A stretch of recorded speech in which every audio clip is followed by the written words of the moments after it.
तो आज हम एक्सप्लेन करेंगे स्माइल 2 को, पर इससे पहले हम जान लेते हैं कि स्माइल 1 में क्या हुआ था। इस फिल्म में एक बुरी एंटिटी, एक बुरी ताकत दिखाई गई है, जैसे कोई आत्मा वगैरह। वो कर्स्ट यानी शराब की तरह लोगों को मारती है। जो भी इंसान इस कर्स की लपेट में आता है, ये एंटिटी सिर्फ उसी को दिखाई देती है। और भी बहुत अजीबोगरीब चीजें उस इंसान को दिखाई देती हैं। एंटिटी उसे दिमागी तौर पर परेशान करती है, इतना तड़पाती है कि इंसान पूरी तरह से टूट जाता है। इससे एंटिटी को मौका मिल जाता है और वो उस इंसान के मुंह में घुसकर उसे पोजेस्ट कर लेती है, यानी अपने कंट्रोल में कर लेती है। और इसके बाद इंसान अपनी जान लेने पर मजबूर हो जाता है। और जिस टाइम एंटिटी से पोजेस्ड होकर इंसान अपनी जान ले रहा होता है, अगर वो करते हुए कोई दूसरा इंसान उसे देख ले तो वो कर्स फिर उस इंसान पर चला जाता है और कुछ इस तरह ये कर्स फैलता है। अब खुद को मारने से पहले उस इंसान के चेहरे पर एक बहुत अजीब सी स्माइल होती है। ये भी दरअसल उसके अंदर एंटिटी की होती है। मरने के बाद भी लाश के चेहरे पर वो स्माइल रहती ही है, इसलिए तो इस फिल्म का नाम स्माइल है। अब इस कर्स से बचने का तरीका ये है, जब आप पर इस एंटिटी का कर्स हो जाए, इससे पहले कि वो आपको पोजेस्ट करके मार दे, आपको किसी भी इंसान को मार देना होता है। लेकिन यहाँ शर्त ये है कि आपको उस इंसान को मारता हुआ कोई तीसरा शख्स देख ले, क्योंकि इस तरह कर्स उस पर चला जाएगा और आप आजाद हो जाएंगे। अब ऐसे ही स्माइल 1 में एक आदमी ने अपना कर्स दूसरे की तरफ ट्रांसफर कर दिया था। फिर एक डॉक्टर की मरीज को भी ये कर्स हो गया और पोजेस्ड होकर उसने अपना ही गला काट लिया, जिससे फिर ये कर्स डॉक्टर के पास चला जाता है, क्योंकि उसने अपने मरीज को खुद की जान लेते हुए देख लिया था। फिर डॉक्टर ने इस चीज से परेशान होकर सबसे मदद मांगी और फिर ना तो उसकी किसी ने मदद की और उसकी बातों पर भी कोई यकीन नहीं कर रहा था और सब उसे पागल कह रहे थे। इसलिए तब डॉक्टर ने अपने एक पुराने दोस्त से मदद मांगी, जो एक डिटेक्टिव था। उसने जब छानबीन की तो उसे भी इस कर्स के बारे में पता चल गया, और ये भी कि कर्स के चपेटे में आए हुए इंसान की एक हफ्ते में मौत हो जाती है। अब डॉक्टर इस कर्स से छुटकारा पाने के लिए किसी की जान नहीं लेना चाहती थी, इसलिए उसने खुद को एक घर में बंद कर लिया। और जब उसके पास कोई होगा ही नहीं, फिर ना तो वो एंटिटी किसी को अपना शिकार बनाएगी और ना ही वो डॉक्टर को पोसेस्ट करेगी। लेकिन फिर एक गड़बड़ हो गई। उसका डिटेक्टिव दोस्त उसे ढूंढता हुआ यहाँ आ गया और फिर इसे एंटिटी को मौका मिल गया। उसने डॉक्टर को पोजेस्ट कर लिया, जिससे उसके चेहरे पर भी एक अजीब सी स्माइल आई और उसने अपने आप को आग लगा ली। ये चीज उस डिटेक्टिव ने देख ली थी, फिर जाहिर है ये कर्स उस पर चला गया था। स्माइल पार्ट 2 की शुरुआत इसी डिटेक्टिव को दिखाने से होती है, जो इस कर्स को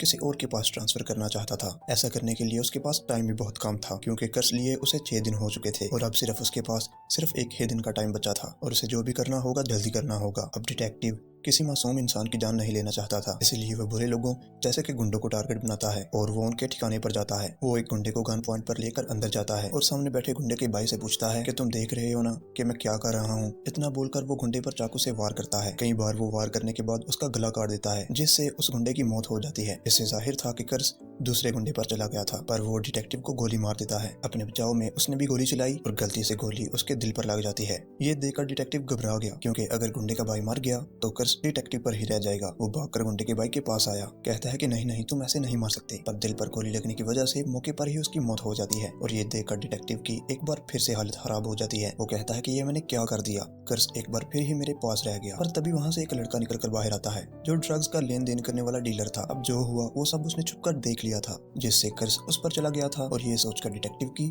जान में जान आई कि शुक्र है कि आखिर मैं इस कर्स से आजाद हो गया। वो खुश होते हुए यहाँ से जा ही रहा था कि तभी वो बाहर 2 गुंडों को देख लेता है। वो भी डिटेक्टिव को देखकर भागकर इसके पीछे लग जाते हैं, इसलिए वो मेन दरवाजा बंद करके पिछले दरवाजे से निकलने की कोशिश करता है। पर तब वो अंदर घुस आए थे, पर डिटेक्टिव जल्दी से निकलकर बाहर चला गया। पर घर के अंदर से वो गुंडे इस पर गोलियां चला रहे थे। वो लड़खड़ाते हुए सड़क पर पहुंचा ही था कि तभी एक गाड़ी उसे घसीटते हुए उड़ा देती है। उसके रगड़ से सड़क पर एक खून की मोटी सी लाइन बन चुकी थी, जो कि एक स्माइल लग रही थी, यानी उसकी मौत भी किसी न किसी तरह कर्स की वजह से ही हुई है। इसके बाद हम कहानी की मेन कैरेक्टर स्काई को देखते हैं। स्काई एक स्टार थी, यानी एक काफी मशहूर सेलिब्रिटी। वो अपनी जिंदगी में पहले बहुत खुश रहा करती थी, पर हाल ही में उसके साथ एक ऐसा हादसा हुआ जिसकी वजह से उसकी पूरी जिंदगी बिखर कर रह गई। उसकी गाड़ी का काफी बुरा एक्सीडेंट हुआ था, जिसमें उसके दोस्त की बहुत बुरी तरह से मौत हो गई। स्काई किसी तरह से बच गई थी, पर उसे भी काफी ज्यादा चोटें आई। अपने दोस्त का गम उसे भूल ही नहीं रहा था। अब उसका पूरा जिस्म किसी तरह से ठीक तो हो गया था, बस चोटों के निशान वगैरह रह गए थे। न सिर्फ जिस्म पर, बल्कि इसका असर उसके दिलो दिमाग पर भी हुआ था, जिससे वो खूब नशा करने लगी थी। अब नशा तो वो पहले भी करती थी, लेकिन अब कुछ ज्यादा ही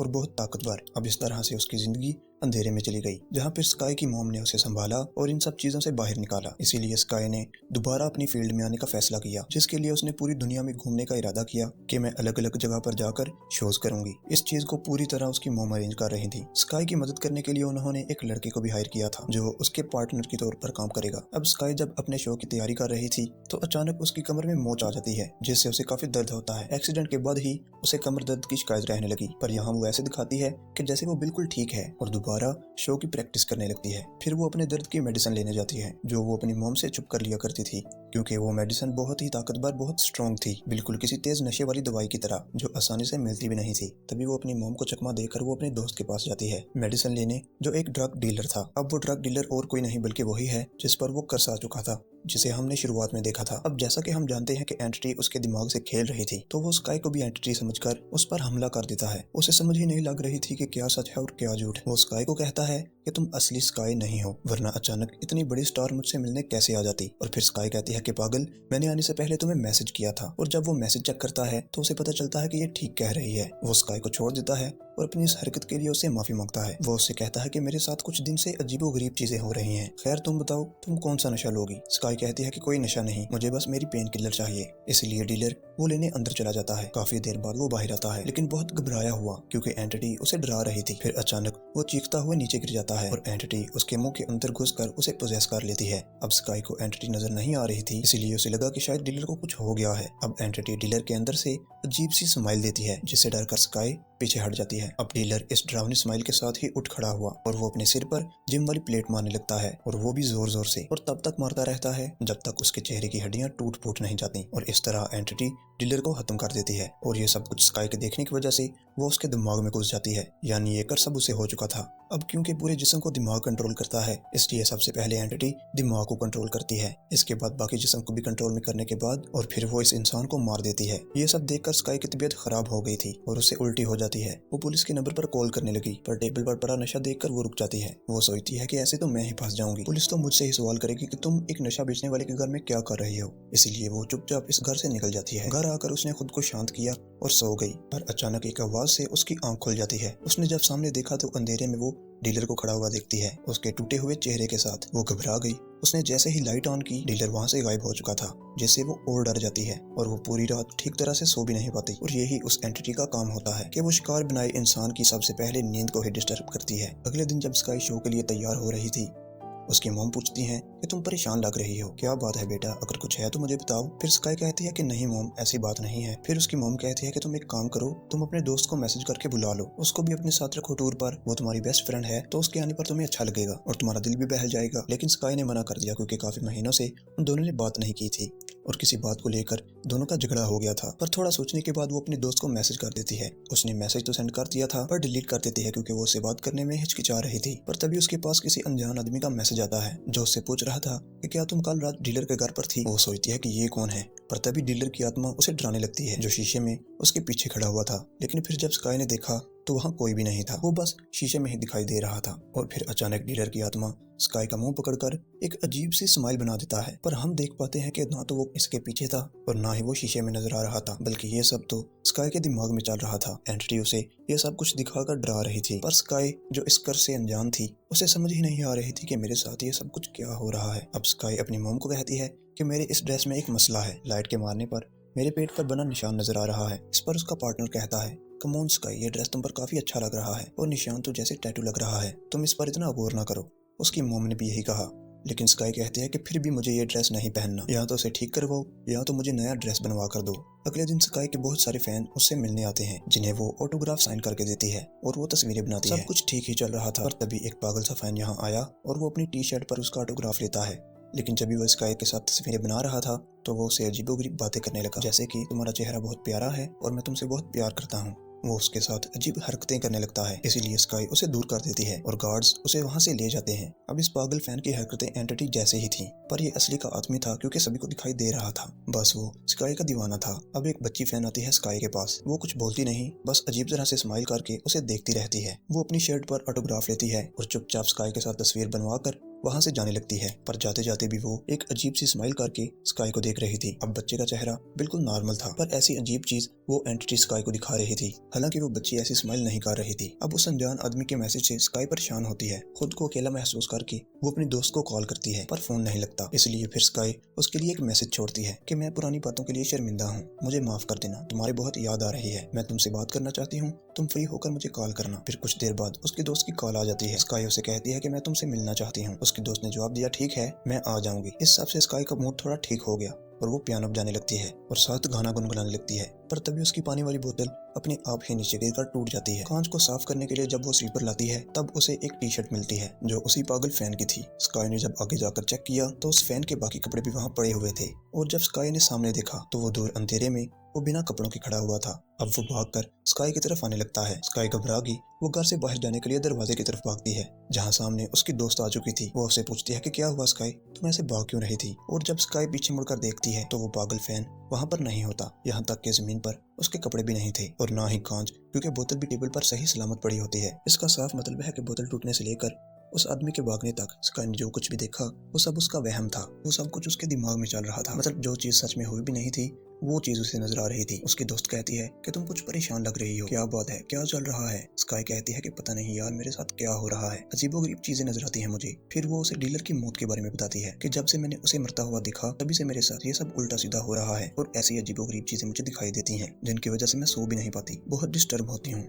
ये सुनकर उसकी दोस्त कहती है कि ठीक है, आज रात मैं तुम्हारे पास ही रुकूंगी। और जब वो दोनों सोती हैं तो स्काई को फिर से रात में बुरा सपना आता है जिसमें वो अपने एक्सीडेंट के बाद का सीन देखती है जहाँ पर गाड़ी उल्टी पड़ी थी, साथ में उसके दोस्त की लाश थी, वो भी बहुत बुरी हालत में क्योंकि वो कटी हुई थी और दांत भी टूटे हुए थे। वो जोर जोर से रो रही थी। स्काई की आंख तो कब से खुल चुकी थी और जब वो अपने साथ अपने दोस्त को सोता हुआ देखती है तो अचानक उसकी दोस्त भी जाग जाती है जो अजीब तरह से स्माइल करके उसे देखने लगती है। पर अगले ही पल जैसे उसने स्काई को डराया फिर स्काई की आंख खुल जाती है। उसने देखा कि ये भी मेरा सपना ही था। अब सुबह हो चुकी थी। स्काई अपनी दोस्त को कहती है कि मेरे साथ शो पर चलो, लेकिन उसकी दोस्त ने मना कर दिया। वो कहती है कि मुझे किसी और दोस्त के पास जाना है। तभी उसकी मॉम आ जाती है। वो स्काई पर गुस्सा करने लगती है कि अभी तुम यहाँ क्या कर रही हो, सारे लोग तुम्हारा इंतजार कर रहे हैं। तब स्काई भी फौरन वहाँ से चली जाती है। अब यहाँ अजीब सी नोट करने वाली बात ये है कि उसकी मॉम ने स्काई की दोस्त को पूरी तरह से नजरअंदाज कर दिया, उसका हाल चाल तक नहीं पूछा। हालांकि वही तो स्काई को जोर दे रही थी कि अपनी दोस्त को बुला लो। अब ऐसा उन्होंने क्यों किया था इसका जवाब हमें आगे पता चलेगा। अब जब स्काई शो कर रही थी तो अचानक वो एंटिटी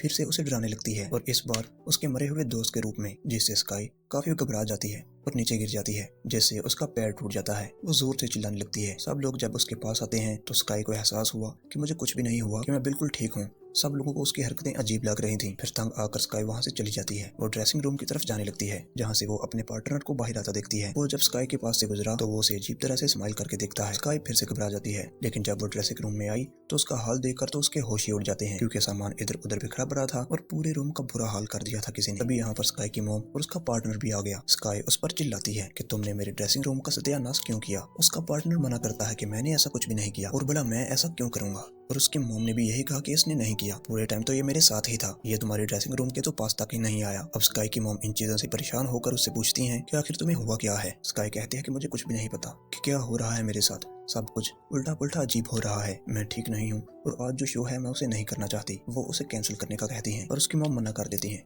वो कहते हैं कि तुम प्रोड्यूसर को जुबान दे चुकी हो और तुम्हें ऐसा करना ही होगा। और अब ना चाहते हुए भी स्काई शो में चली जाती है और वहाँ स्पीच देने लगती है। पर जो स्क्रीन थी वो अचानक से धोखा दे देती है जो कि बंद पड़ गई। इसीलिए स्काई अपने पास से बातें बनाकर बोलने लगती है जो भी उसके दिल में आ रहा था और उसकी बातें ऑडियंस को काफी अजीब लगती हैं। अब स्काई ऐसी अजीब सूरत हाल में फंस गई थी कि उसे समझ ही नहीं आ रही थी कि आगे क्या करूं। पर स्क्रीन एक बार फिर से चलने लगती है। उसे देखकर ही स्काई स्पीच देने लगती है और स्पीच के आखिर में उसने बड़ी अजीब बात बोली। वो कहती है कि अब मैं स्टेज पर बुलाना चाहूंगी पोल को। ये सुनकर ऑडियंस और खुद स्काई भी काफी चौंक जाती है क्योंकि पोल तो उसका मरा हुआ वही दोस्त था जिसके साथ उसका एक्सीडेंट हुआ था। दरअसल स्क्रीन बिल्कुल ठीक थी, वो तो कभी खराब हो भी नहीं, लेकिन एंटिटी ने उसके दिमाग के साथ कुछ ऐसा किया कि उसे स्क्रीन खराब नजर आई। और अब उसका दोस्त पोल जो ऑडियंस के बीच बैठा हुआ था एक अजीब सी स्माइल के साथ उठ खड़ा हुआ और वो उसकी तरफ ही बढ़ने लगता है। जो चीज भी सिर्फ स्काई को ही नजर आ रही थी वो इस अजीब सी स्माइल के साथ स्काई के पास आ जाता है। ये देखकर स्काई ने आंखें बंद कर ली, लेकिन जब उसने आंखें खोलकर देखा वहाँ पोल नहीं था, लेकिन एकदम से आकर वो स्काई को पकड़ लेता है जिससे वो इतना ज्यादा घबरा जाती है कि एक बूढ़ी औरत को